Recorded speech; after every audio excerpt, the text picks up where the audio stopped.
저는 결혼을 앞둔 예비 신부입니다. 아니, 얼마 전까지는 그랬습니다. 지금은 아니지만요. 이제는 다 지난 과거니까 지금부터 얘기해 볼게요. 저는 친구의 소개로 남자친구를 만나게 되었어요. 제 친구가 잘 아는 남사친이 있다면서 교수인 남자 얘기를 꺼냈어요. 성품도 두리뭉실하니 괜찮다며 저에게 소개해줬어요. 친구의 말에 솔깃했고 또 믿을 만한 친구가 주선해준 자리라서 그 남자를 보기로 마음먹었어요. 처음 본 그 남자의 인상은 선하면서도 사람이 참 좋아 보였어요. 얘기해보니까 성격도 무난했고 제 얘기를 경청해주면서 공감해주는 마음이 따뜻한 사람이더라고요. 그렇게 남자에게 끌리게 됐어요. 그리고 그도 마찬가지로 제가 마음에 들었는지 연락처를 물어봤고 그 남자와 연인 관계로 진전이 되었습니다. 저희는 보통의 연인들과 같이 영화를 보면서 데이트를 하기도 했고 남산에 들러 사랑을 확인하는 자물쇠를 걸며 서로의 마음을 확인하게 됐어요. 그리고 커피숍에 같이 커피 한 잔 마시면서 화기애애하게 대화를 나누며 시간을 보내기도 했습니다. 남자친구는 교수라서 그런 건지 지적인 매력도 상당했어요. 뇌가 섹시한 남자라는 의미인 뇌생남은 제 남자친구에게 딱 맞는 표현이었어요. 역사 교수였던 남자친구는 한국 역사에 대해서 이해하기 쉽게 풀어서 여담으로 얘기해주고는 했어요. 그런 남자친구의 지적인 매력에 매료되었고 저희는 대학 코드 또한 잘 맞았어요. 그렇게 연애한 지 2년이 다 되어갔어요. 남자친구도 저도 둘 다 결혼 정년기였기 때문에 자연스럽게 결혼 얘기가 나오게 되었어요. 남자친구는 결혼하고 싶다면서 저를 위한 프로포즈를 준비해 주었어요. 근사한 레스토랑에서 미리 준비해둔 케이크에 촛불을 켠 채 약혼 반지를 꺼내들고 프로포즈를 했어요. 그 프로포즈에 감동받았고 그렇게 고백을 받아주었답니다. 그렇게 해서 저희는 결혼을 준비하기 시작했는데 여느 때와 마찬가지로 그 과정이 순탄할 거라고 생각했어요. 보통은 결혼 준비를 하다 보면 이런저런 갈등이 있기 마련인데 그때까지 결혼 준비를 하면서 큰 다툼이라든지 갈등은 없었거든요. 남자친구가 제 의견을 잘 존중해줬고 저도 결혼 준비에 있어서 그렇게 까다로운 편이 아니었으니까요. 그래서 저의 결혼은 이대로 순조로울 줄 알았어요. 결혼 준비를 하게 되면서 처음으로 시어머니를 직접 만나 뵙게 됐어요. 한눈에 봐도 보통 분은 아닌 듯 보였습니다. 괴팍한 인상의 시어머니는 저를 보자마자 위아래를 훑어보시더군요. 그런 시어머니를 보니까 저는 그제서야 시어머니의 존재에 긴장을 하게 되었습니다. 그런데 시댁에서 밥을 먹으면서 남자친구와 제가 본격적으로 결혼 얘기를 꺼내니까 시어머니가 억지 섞인 말을 내뱉었어요. 내 아들이 교수니까 교수 사모님 소리 듣고 싶으면 꼬박꼬박 월 100만 원씩 나한테 보내렴. 어머니, 그게 갑자기 무슨 말씀이세요? 네가 정 그렇게 못하겠으면 이 결혼 미루도록 하마. 어머니, 그래도 매달 100만 원씩이나 드리는 건 저한테 무리인걸요. 100만 원씩이냐니. 네 아들이 교수인데 교수 신랑감을 두고서도 고작 100만 원이 무리라고? 네, 어머니. 교수라고 해도 저희가 한 달에 버는 돈이 있는데 아무래도 100만 원까지는 무리일 것 같아요. 나는 우리 아들만한 신랑감 없다고 생각하니까 네가 잘 생각해보고 결정해라. 저는 시어머니의 무례하고 당황스러운 요구에 기가 찼어요. 아무리 아들이 교수라고 하지만 터무니없는 액수를 그것도 매달 요구하는 건 아니지 싶었거든요. 더군다나 저는 그렇게 많은 월급을 받는 직장인은 아니었거든요. 그래서 일단 이 문제는 나중에 남자친구와 깊이 상의하자고 생각해서 그렇게 넘어가기로 했습니다. 그런데 시어머니의 과도한 요구사항은 여기서 끝이 아니었어요. 시어머니는 뻔뻔하게도 예단과 예물에 대해서도 으름장을 놓듯이 언급하기 시작했거든요. 예단 준비할 때 현금 예단은 우리 집안 수준에 맞춰서 5천만 원 정도 해오도록 하고 내가 얘기하는 명품 가전하고 샤넬백 그리고 다른 예단도 준비하거라. 너희 예물도 단단히 큰맘 먹고 준비해야 해. 우리 아들 체면 생각해서. 시계는 오메가 정도는 되어야 하지 않겠니? 그렇게 알도록 하고. 어머니, 그렇게 많은 걸 제가 어떻게 다 해요? 제가 할 수 있는 선에서 준비할게요. 아, 수준 떨어져서 원. 그 할 수 있는 선이 얼만데? 어머님께서 생각하시는 정도까지는 어려운 거 잘 아시잖아요. 어느 정도인지도 말해봐. 민망한 수준인가 보네. 시어머니의 얼토당토하는 요구에 어이가 없었어요. 게다가 저에 대해서 수준을 따져가며 대놓고 무시를 하니까 기분이 많이 상했어요. 솔직히 남자친구가 교수이긴 하지만 번듯한 신혼집을 마련할 정도는 아니었거든요. 그래서 저는 시어머니가 콧대 높게 드는 게 황당했고 뭐가 그리 잘났다는 건지 아들이 교수라는 점 하나만 믿고서 저렇게 위풍당당하게 큰 소리를 치는데 정말 화가 났어요.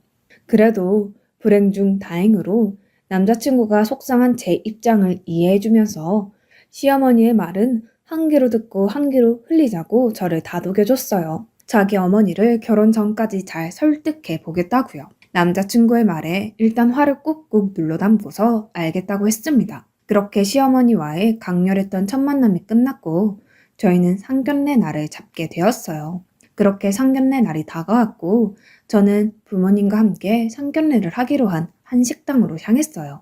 그런데 시어머니가 저희가 타고 온 벤츠를 보고서는 순간 당황한 듯 하더니 이내 입에 귀에 걸린 채 저희를 깍듯이 반기는 겁니다. 아, 좋은 차 타고 오셨네요. 저희도 방금 도착했어요. 식당 안으로 어서 들어가시죠. 저희 식구들이 외제차에서 내리는 걸 보고 시어머니가 전과는 180도 다른 태도로 반기시니까 저는 왠지 찜찜한 게 불안해졌어요. 상견례 자리에서 저희 둘 다 나이도 있고 하니 결혼식 날을 서둘러서 잡자는 말이 나올 때였어요. 시어머니가 갑자기 반대를 하시면서 잘 나가던 분위기에 찬물을 끼얹었어요. 얘네들 결혼하는 날짜는 서두르지 맙시다. 우리 부부 결혼 기념일이 이맘때라. 그러니깐 애들 결혼 날을 내년 이후에나 날짜를 정하도록 합시다. 그래도 올해 안으로 결혼을 하는 게 좋지 않을까요? 애들 나이도 있고 하니까요. 저희 엄마가 말씀하셨어요. 그러자 시어머니는 선심 쓰듯 말했어요. 정 그렇다면 올해 말에 결혼식 날짜를 잡는 걸로 하죠. 시어머니의 단호한 말에 저희 가족은 심기가 좀 불편했지만 그래도 어느 정도 이해할 수 있는 부분이라고 생각하고 이해하기로 했습니다. 그런데 시어머니가 뭔가 또 할 말이 있다는 듯 검은 속내를 드러내는 말을 꺼내기 시작했어요. 그런데 서둘러서 하는 결혼이면 어차피 결혼한 거나 마찬가지죠. 그러니 이제부터 내 며느리 됐다 생각하는 편이 차라리 마음 편하겠네요. 아, 그렇게 예쁘게 봐주신다면 좋죠. 저희 엄마는 약간 찜찜한 표정으로 분위기를 맞추려 대답했어요. 그러면 며느리가 된 거나 마찬가지니까 지금부터 내가 전에 얘기했던 100만 원을 매달 보내면 되겠네요. 맙소사. 기가 막혀서 말도 안 나왔어요. 시어머니는 착각에 빠져도 단단히 빠진 모양이었어요. 아직 결혼식조차 치르지 않은 저한테 시어머니는 선을 넘고 말았어요. 저는 아직 100만 원을 드리는 문제에 대해 확답을 하지 않은 상태였는데도 마치 확정된 것처럼 그렇게 떼쓰듯 한다는 게 이해가 가지 않았어요. 시어머니는 벤츠를 타고 온 저희 가족을 보고서 대단한 환상에 사로잡힌 듯 했어요. 시어머니의 뜬금없는 선포에 저희 부모님은 황당하다는 듯이 저에게 물으셨어요. 시어머니께 매달 100만 원씩 붙이라니? 그게 무슨 소리니? 엄마, 아빠, 어머니께서 그런 요구를 하신 적은 있지만 저는 동의한 적 없어요. 시어머니는 저와 부모님의 대화를 들어보니 저한테서 돈을 받을 가망이 별로 없다고 여겼는지 다시 저희 집안에 대해 깔보듯이 말했어요. 겉모습만 번지르 해가지고는 뭐 별 볼 일 없는 집안인 모양이네.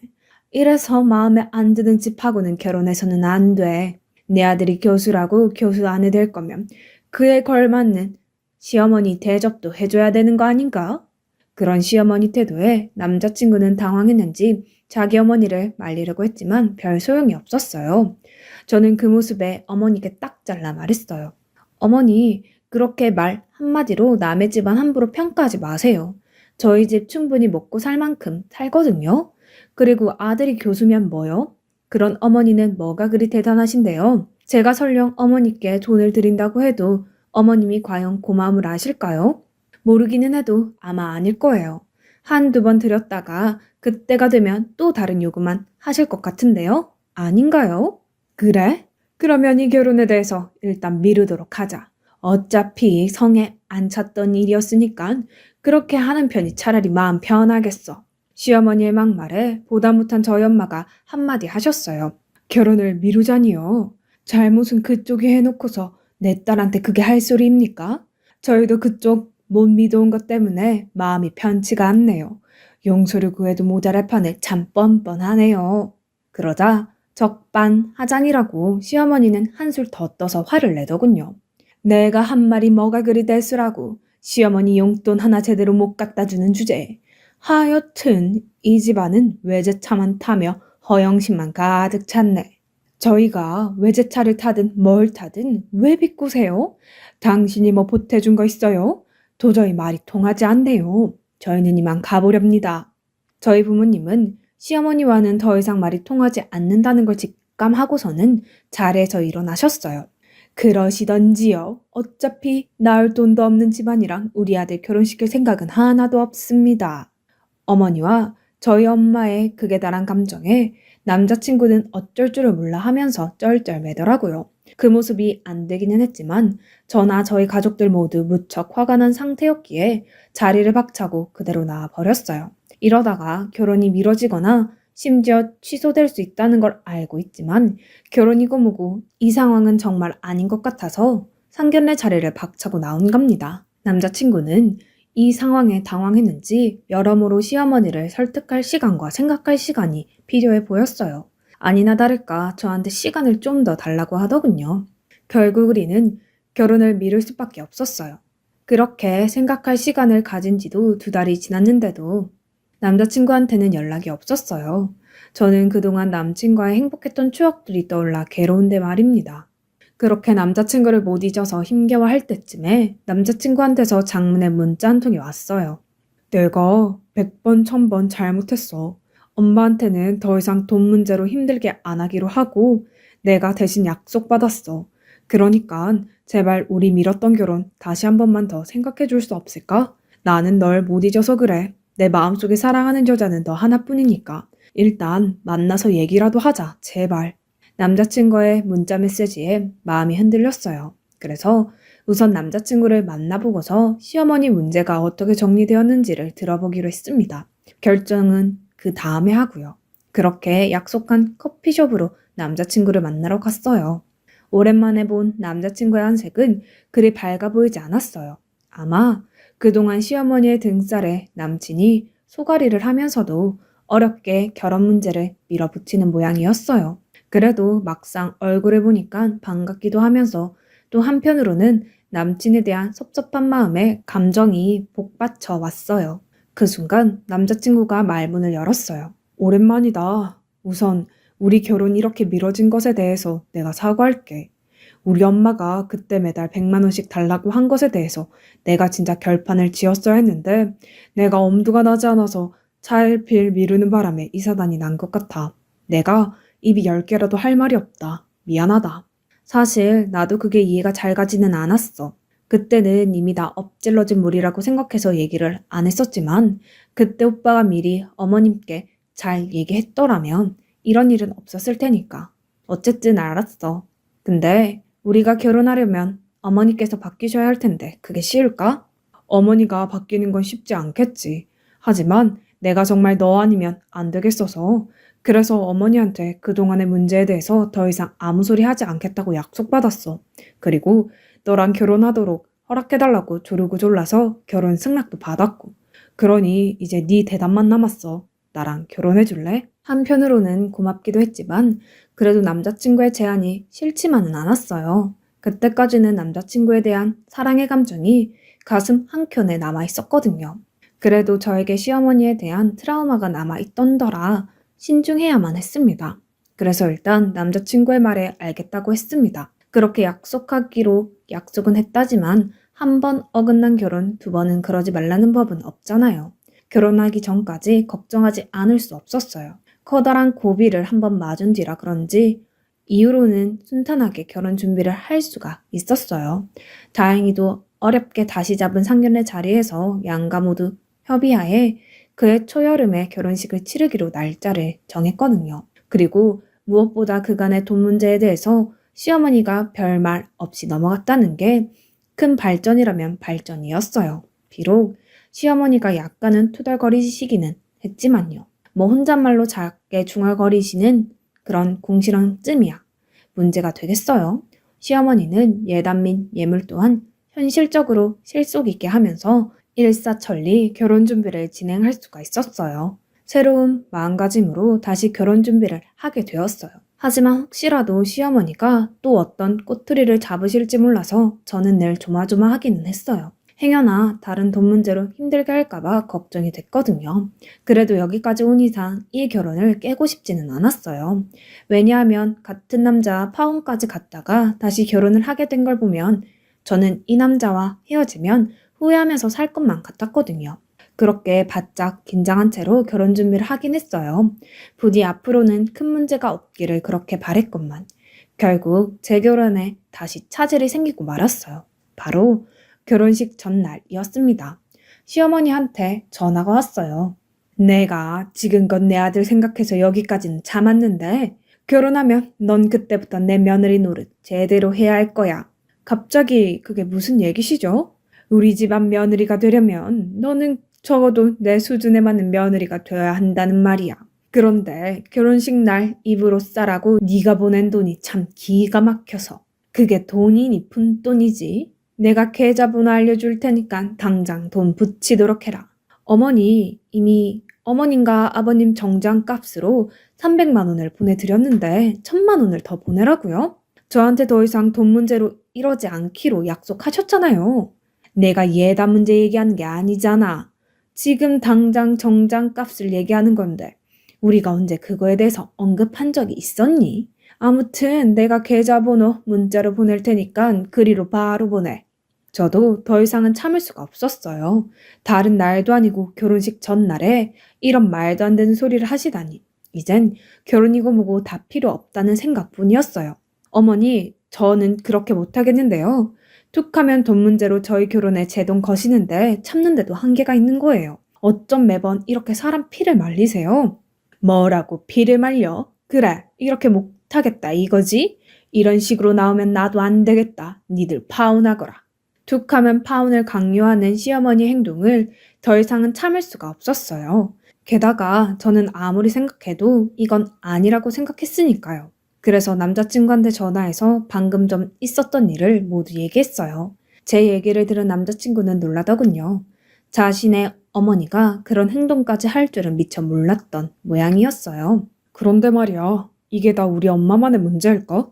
남자친구는 저한테 오히려 지쳤다고 하더군요. 결혼 전날인데 시어머니를 이해하고 잘 달래줄 수는 없는 거냐고 화를 내더군요. 그러더니 앞으로 계속 이렇게 시어머니와 불협 화음을 내면서 자기 주장만 펼칠 거면 그냥 이대로 파혼을 하자고 말입니다. 생각지도 않았던 남자친구의 적반하장식 발언에 저는 너무 기가 찼어요. 잘못은 자기 엄마가 했는데 중재는 못할 망정 오히려 결혼 전날 파혼을 하자니 너무 기가 막혔어요. 아나무인 시어머니와 그걸 막을 힘도 없는 남친한테 이미 상처를 받을 대로 받은 저는 남자친구의 파혼 통보에 달리 방법이 없다고 생각했어요. 그렇잖아요. 제가 자기 엄마한테 피해를 당한 상황에 오히려 남자친구는 자신이 중간에 껴서 피곤하니까 되려 제 탓을 하면서 파혼 쪽으로 가닥을 잡은 거잖아요. 정말 뻔뻔하게도 말입니다. 남자친구한테 받은 배신감에 억장이 무너져 내리는 기분이었어요. 남친에 대한 신뢰감마저 깨지고 나니까 이런 결혼은 하지 않는 게 차라리 최선의 선택이라는 생각마저 들게 되었습니다. 그런데 그냥 둘 수만은 없겠더라고요. 그간 결혼 준비 과정에 들어간 돈이며 정신적인 피해까지 어마어마했으니까요. 그래서 그냥 넘어갈 수 없다고 판단했어요. 생각만 해도 이가 갈려서요. 시어머니야 원래 그런 사람이었다고 하지만 제 편인 줄 알았던 남자친구의 외면은 정말 깊은 상처를 받았거든요. 다른 사람도 아닌 남자친구한테 파혼을 당했다는 사실에 저는 고통스러웠고 그런 나날이 이어지다 보니 정신적으로 피폐해져만 갔어요. 그런 놈과 깨진 건 차라리 잘된 일이라고 수천 번 마음을 잡으려고 노력해봤지만 얼마 안 가서 배신감에 치가 떨려서 또다시 분노에 휩싸이기를 반복했어요. 저에게는 그 파혼 사건을 잊어버리는 게 만처럼 쉽게 되지 않았어요.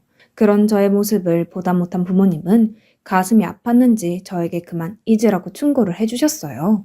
그런 못난 남자랑 그 엄마 때문에 내 딸이 끌려다니면서 망가지는 꼴을 더 이상 못 보겠다고 하시면서요. 이제 그만 생각하고 잊어버려라. 내 딸 속만 골물나. 엄마 아빠 나 파혼한 것만 생각하면 너무 힘들어.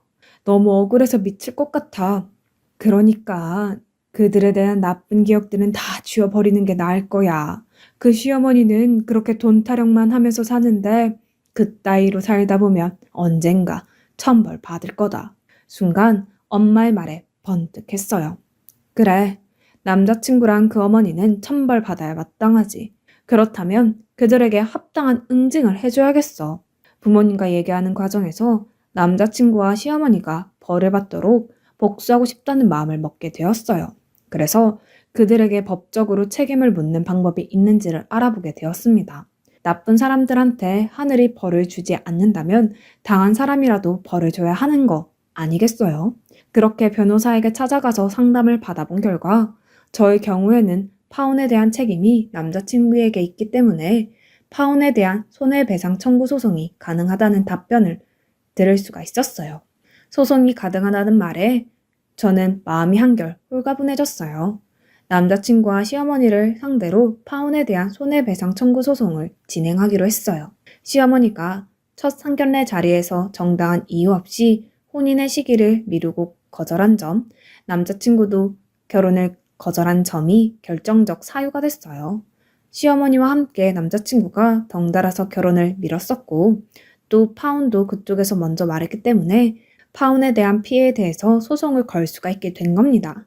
그동안의 일에 대해서 문자를 주고받은 사실들을 근거로 저는 소송에 대한 증거 자료를 제출했어요. 그러자 남자친구와 시어머니는 발등에 불 떨어진 사람들처럼 난리더군요. 남자친구와 시어머니가 번갈아 가며 전화해서 소송을 취하해달라고 싹싹 빌었어요. 어림도 없었습니다.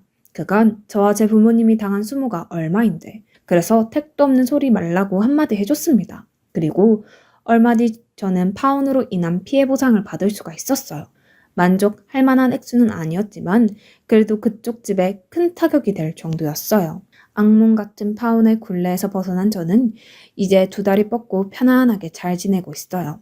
상처받은 기억은 시간이 좀 더 필요하겠지만요. 그래도 저는 현재 제 삶에 만족하면서 편안하게 즐기고 있답니다.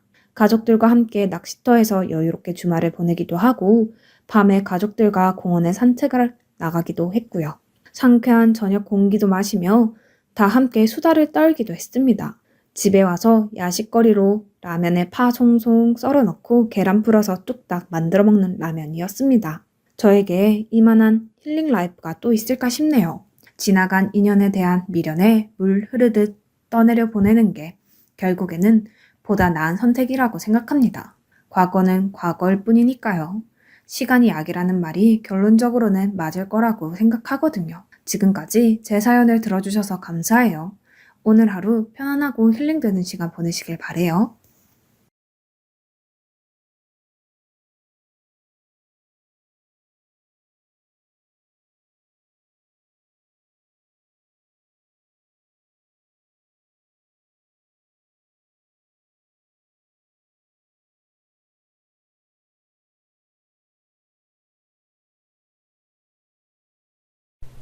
시어머니는 시집살이를 시키기로 작정을 한 것인지 하루도 빠짐없이 저를 불러댔어요. 그리고 저는 시어머니에게 오이, 소박이, 김치를 담그는 법을 배웠는데요. 시어머니는 제 옆에 바짝 붙어서는 자, 봐라. 오이를 씻을 때는 굵은 소금을 이렇게 해서 빡빡 문질러서 흐르는 물에 깨끗하게 씻어야 한다. 자, 네가 한번 해보렴. 이러며 소금과 오이를 저에게 건넸어요. 오이와 소금을 건네받은 제가 시어머니를 따라 흉내를 내기 시작했는데 아직 서툴기만 한 그런 제가 영 마음에 들지 않는 것인지 시어머니가 그렇게 한쪽만 하지 말고 오이를 돌려가면서 해야지 라고 잔소리를 합니다. 저는 그런 시어머니의 말을 하나도 빠짐없이 듣기 위해 집중을 해야 하는데 그래야 하는데 자꾸만 눈물이 나와서 앞이 잘 보이지가 않습니다. 그런 저를 보면 시어머니가 아이고 또 울어. 아유 너를 어쩌면 좋니. 라고 핀잔 아닌 핀잔을 하고 저는 시어머니에게 어머님, 저 못하겠어요. 저 정말 못하겠어요. 라고 하며 시댁을 나와버렸습니다. 그런 저를 보며 시어머니가 예, 수연아. 아휴, 저걸 어째 그래, 어째. 라고 나무라는 소리가 들려오는데 그런 저는 시어머니를 그냥 본체 만체 문 밖으로 나와버렸습니다. 하지만 흐르는 눈물이 멈출 생각을 하지 않고 가슴이 너무 답답하기만 했어요. 저는 얼마 전까지 직장을 다니던 사람이었어요. 대학을 졸업하자마자 들어간 회사를 참 성실하게 잘 다녔었는데 얼마 전에 시어머니 때문에 회사를 그만두게 되었어요. 회사를 그만두었다는 제 말을 들은 시어머니는 잘 다니던 회사를 왜 그만둬? 너 그 회사에서 꽤 인정도 받고 일도 좋아했잖아. 라고 말을 했어요. 어머니 어떻게 그래요? 어머님이 지금 일하고 제가 눈물을 머금은 채 차마 말을 잇지 못했는데요. 내가 왜? 내가 뭐가? 라고 말을 하며 시어머니가 다시 한번 목소리를 높였지만 시어머니는 그러는 동안에도 제 손을 꼭 잡고 놓질 않고 있습니다. 제가 그런 시어머니의 마음을 어찌 모를까요? 어머니, 저 어머니와 조금 더 가까이 있고 싶어요. 어머니가 주신 김치가 세상에서 제일 맛있는데 그것도 배워야 하고 그리고 좀 쉬고도 싶고 라고 말했는데 요즘 저는 제가 무슨 말을 하는지도 잘 모르겠고 그냥 아무 말이나 하고 있는 것 같아요. 그런 제 말에 시어머니는 그게 무슨 말이야? 왜? 내가 아프니까 너 미안해서 그래서 그만둔 거지? 라고 제 말을 끝으로 어머니가 물었습니다. 그런 어머니의 말에 저는 그저 고개만 저을 뿐 대답도 하지 못하고 눈물만 흘리고 있었죠. 하려면 내 뱃속으로 낳은 자식들이 해야지. 네가 왜 고생을 하려고 해? 라고 시어머니가 다시 물었지만 저는 아무 말도 하지 못했어요. 그런 시어머니는 항상 그랬어요. 강단 있고 현명했고 착하셨습니다. 그런 시어머니를 보며 문득 상견례 하던 때가 생각이 나네요. 우리 친정은 딸이 3명이고 제일 막내 동생이 아들이었어요. 아들을 낳으려고 애를 4명이나 낳았다는데 결국 아들이 태어났고 부모님은 아들과 딸을 항상 차별했어요. 어느 정도였냐면요. 상견례를 하는 도중 우리 시어머니가 엄마에게 우리 아들이 그동안 자취하면서 가전제품 같은 건 다 사둬서 꼭 산다면 침대나 하나 사면 될 것 같아요. 나머지는 안 해와도 될 거예요. 그리고 혼수도 다 생략할까 하는데 사돈 생각은 어떠신지요? 라고 물었는데요. 시어머니의 물음에 우리 엄마라는 사람이 돈 굳었네요. 괜찮아요. 라는 말을 했어요. 그런 엄마의 말에 시댁 가족들뿐만 아니라 우리 가족들도 얼굴이 벌겋게 달아올랐었어요. 엄마라는 사람은 항상 그랬거든요. 어떻게 하면 딸들의 돈을 빼앗아가서 아들한테 줄까 그 생각뿐이었거든요. 그때 당시 제 마음이 찢어지는 듯이 아팠어요. 엄마의 말을 듣고 있는 순간 시어머니와 제가 잠시 눈이 마주쳤는데 저는 그냥 나가버릴까 하는 생각마저 들더라고요. 우리 부모님이 그렇게 창피하고 싫을 수가 없었어요. 그 밖에도 진짜 푼수가 따로 없구나 할 정도로 엄마의 생각 없는 말들은 계속되었고 상견례 도중 저는 계속 고개만 푹 숙이고 있었던 것 같아요. 그런데 상견례를 끝낸 날 시어머니와 둘이 이야기를 하게 되었는데요. 엄마가 싫으냐? 라고 시어머니가 저에게 물었어요. 사실 엄마 사랑을 받아본 적이 없어서 싫은 것인지 조차도 모르겠어요. 라고 제가 말을 했고요. 그 말은 사실이었고 저는 엄마에게 정도 별로 없었거든요. 그런 저에게 시어머니는 사람마다 표현 방식이 다른 것뿐이다. 너무 그렇게 깊게 생각하지 말거라. 라고 말씀하셨어요. 상견례 이후로 어머니가 절 안 좋게 생각할 줄 알았는데 시어머니는 그저 그 부분에 대해 어떠한 말도 하지 않았어요. 시어머니는 그런 분이셨어요. 그냥 묵묵히 뒤에서 챙겨주고 보듬어주고 그랬어요. 제가 임신을 했을 때도 이상하게도 도토리묵이 그렇게 먹고 싶더라고요. 우리 시어머니가 음식을 정말 잘했거든요. 그런 시어머니가 결혼 후 가끔 도토리묵을 만들어주곤 했는데 그게 그렇게 먹고 싶었어요. 계속 정말 도토리묵이 눈앞에서 왔다 갔다 했는데 마트에서 사서 먹어보기도 했는데 시어머니가 직접 만들어준 것과는 맛이 너무 달랐어요. 그렇게 참다 어머니, 저 어머님이 만들어주신 도토리묵이 너무 먹고 싶어요. 라고 시어머니에게 전화를 했어요. 그런 제 말에 시어머니는 그래? 그럼 내가 저녁에 만들어서 가지고 가마. 라고 말을 하고는 정성껏 만들어서 우리 집으로 가지고 오기도 했어요. 도토리묵이 생각보다 손이 많이 가는 음식이었지만 시어머니는 귀찮은 내색 한 번 없이 항상 그렇게 챙겨줬어요. 그 뒤에도 저는 어머니, 오이 소박이 김치가 너무 먹고 싶어요. 해물파전도 먹고 싶어요. 라고 수시로 말을 했지만 시어머니는 항상 음식을 준비해 주셨어요. 그러다 어느 날은 시어머니가 만들어준 잔치국수를 먹는데 갑자기 눈물이 왈칵 쏟아지는 거예요. 먹다가 가만히 생각해 보니 입덧 중에 엄마가 만들어 주었던 음식은 하나도 생각이 나지 않았어요. 그런 부분이 갑자기 참 씁쓸하기도 하고 슬프기도 하더라고요. 다른 사람들은 임신을 하거나 하면 친정엄마가 만들어주던 음식이 그렇게 생각난다고 하던데 전 오로지 시어머니가 만들어준 음식들만 생각이 났으니까요. 아마도 시어머니의 사랑과 정성이 가득 들어간 음식들이라 그러지 않았나 싶네요. 그렇게 아이를 낳고 산후조리원에서 나온 뒤로도 시어머니가 몸조리를 해줬어요. 시어머니가 몸조리 해준다는 것이 결코 쉬운 일은 아니었지만 시어머니는 너희 시누이도 내가 몸조리 해줬어. 한번 해봤으니 이번에는 더 잘할 수 있을 거다. 라고 말했어요. 그리고 시어머니는 정성을 다해 몸조리를 해줬어요. 친정엄마는 아이를 낳고 딱 한 번 찾아왔었는데 친정엄마가 온다고 하니 시어머니가 얼른 자리를 비켜주시더라고요.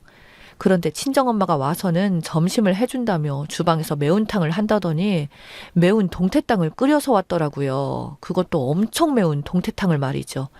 그런 엄마를 보며 제가 나 모유수유 해야 돼서 이거 못 먹는데 라고 말을 했지만 엄마는 유난 떨기는 이거 사. 우리 때는 이런 것도 없어서 못 먹었어.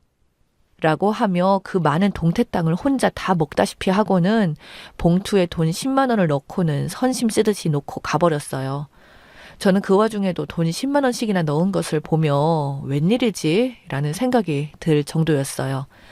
잠시 엄마가 가고 나서 시어머니가 다시 오셨는데 싱크대가 설거지가 한가득인 것을 보고는 바로 설거지를 시작했고 설거지가 끝난 다음에는 아무 말 없이 미역국을 끓여주셨어요.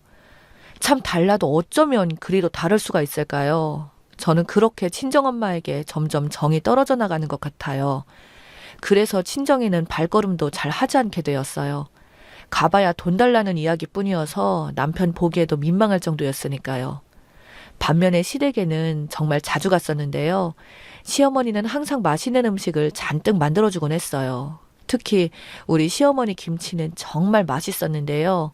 이제 갓 담근 김치를 쭉 찢어서 갓 한 밥 위에 올려놓으면 그렇게 맛있을 수가 없었어요. 글을 쓰다 보니 그 김치가 또 생각나서 눈물이 나려고 하네요. 김치 하나만으로 밥 한 공기가 부족할 정도였어요. 그런 저를 보며 시어머니도 그렇게 좋아할 수가 없었는데요. 다른 집 며느리들은 시어머니가 김치 해주면 몰래 버린다고 하던데 우리 집 며느리는 참 심통방통해 라며 한바구음을 짓기도 했어요. 아마도 저는 시어머니 음식을 먹으면서 엄마에게서 한 번도 받지 못한 사랑을 받고 있다고 생각했던 것 같네요. 그렇게 제가 시어머니의 음식을 좋아하자 시어머니는 반찬 등을 자주 만들어서 우리 집에 가져다 줬고 저는 정말이지 반찬 걱정 없이 살았던 것 같아요. 그런데 이제는 그런 시어머니의 김치와 반찬을 먹을 수가 없게 되었어요. 우리 시어머니가 아주 많이 아프십니다. 몇 달 안 남았다고 하는데 저는 그저 믿을 수가 없고 눈물만 나옵니다. 세상에 참 불공평한 게 말이죠. 이제야 사람 사는 것 같았는데 이게 무슨 일이란 말입니까? 그리고 시어머니는 그때쯤 저에게 김치 담그는 법과 김치 만드는 비법을 알려주겠다고 하셨는데 저는 계속 눈물이 나서 못하겠다고 투덜거리고 있었고요. 음식을 배우다가 그렇게 나가버렸는데 마음이 좋지가 않았어요. 저는 그냥 이기적인 사람인가 봅니다. 지금 많이 힘이 되신 시어머니 생각보다는 시어머니 없이 앞으로 세상을 어찌 살아야 하나 그 생각밖에 없는 정말 나쁜 며느리입니다. 아침에 눈을 뜨면 그냥 겁부터 나요. 만약 내일 아침부터 당장 시어머니가 없다고 하면 난 어떡하지? 난 앞으로 누구한테 의지하고 살지 그런 생각만 가득해요. 남편이 있지만 시어머니의 그늘과 남편의 그늘은 엄연히 다른 것이니까요. 그런 제가 걱정이 되는지 시어머니 얼굴에 근심이 가득했습니다.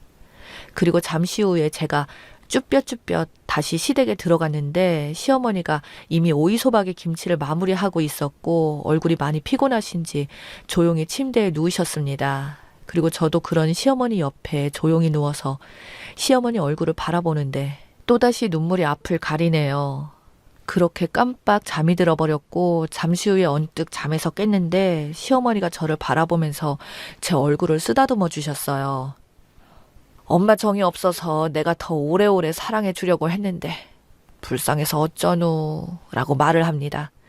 그 말에 제 눈에는 눈물이 비 오듯이 쏟아져 내렸고 시어머니가 조용히 아가 서로 부족한 것이 많았지만 네가 내 며느리여서 참 고마웠다 라고 말을 하십니다. 어머니는 항상 뭐가 그리도 고마운 것일까요? 제가 더 고맙다고 했는데 말이죠. 그리고 시어머니는 아프신 와중에도 음식 만드는 법을 저에게 전수해 주시느라 바쁘셨는데요. 저는 그런 시어머니의 말을 빼놓지 않고 하나하나 다 받아 적었어요. 시어머니가 아니지 아니야. 액젓은 조금만 이라고 말하는 것도 그대로 받아 적었습니다. 그런 저의 모습을 보면서 시어머니가 그건 안 적어도 된다 라며 활짝 웃었어요. 그런데 시어머니는 아직 모르고 있습니다. 제가 시어머니의 목소리를 녹음하고 있었다는 것을 말이죠. 가끔씩 어머니가 그리운 날 꺼내서 들어볼까 합니다. 그런데 그나마 그런 시간들조차도 행복한 시간들이었네요. 지금은 시어머니의 병원 중환자실에만 있는 시간이 늘었으니까요. 얼마 전까지만 해도 저를 알아보셨는데 이제는 저를 못 알아보시네요. 그런 시어머니를 보며 눈물이 앞을 가리지만 꾹 참아보려고 합니다. 친정엄마가 와서는 네 친부모도 아니고 뭘 그렇게 유난을 떨고 그러냐 라고 하는데 그 와중에도 저에게 돈을 좀 빌려달라고 하더라고요. 남동생이 결혼할 것 같은데 집을 얻어줘야 하는데 돈이 부족하다고 말이죠. 너희 시어머니 돌아가시면 재산 다 너희들 거 아니야. 그러니까 네가 좀 어떻게 좀 해봐. 모름지기 아들이 잘 되어야 집안이 잘 되는 거다 라고 말을 하면서 말이죠. 그런 엄마에게 앞으로 나 찾지도 말고 우리 그냥 얼굴 보지 말고 살자 라고 해버렸네요. 그런 저에게 엄마가 갖은 욕설이란 욕설은 다 했는데요. 지금 상황에 그게 할 말인가요? 정말 소름 끼치도록 싫었어요. 그렇게 지금은 친정엄마에게 연락 오는 것도 다 차단했고 남편에게도 받지 말라고 했어요. 그리고 저는 오늘도 시어머님과 함께 병원에 있습니다. 사람을 잘 알아보지는 못하지만 제가 말을 하면 얼굴을 움찔움찔 하시는 모습이 제가 온 것을 아시는 것 같아요. 그리고 저는 그런 시어머니 귀에 대고 오늘도 조용히 속삭입니다. 어머님, 저 오늘 오이소박이 했는데 액젓을 쪼맨만 넣었어요. 아주 쪼맨만. 이라고 말하는데 목이 메어옵니다. 그리고는 그런데 아무리 해도 어머님이 해준 맛이 안 나요. 어머님, 저 어떻게 해요? 어머님, 눈 좀 뜨시면 안 돼요? 라고 어머님의 얼굴을 간절하게 바라봅니다. 제가 그런 말을 할 때마다 어머님의 얼굴이 미세하게 떨리는 것 같은데 그냥 저 혼자만의 착각일까요? 하지만 저는 비록 그것이 착각일지라도 우리 어머님이 제 이야기를 다 듣고 있는 것을 믿고 있어요.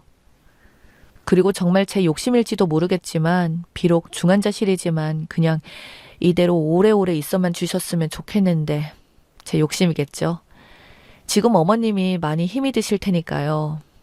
우리 착한 시어머님을 이제는 보내드려야 하는데 저는 무섭기만 합니다. 어머님 정말 많이 사랑해요. 어머님의 하나밖에 없는 철없는 며느리가 보냅니다.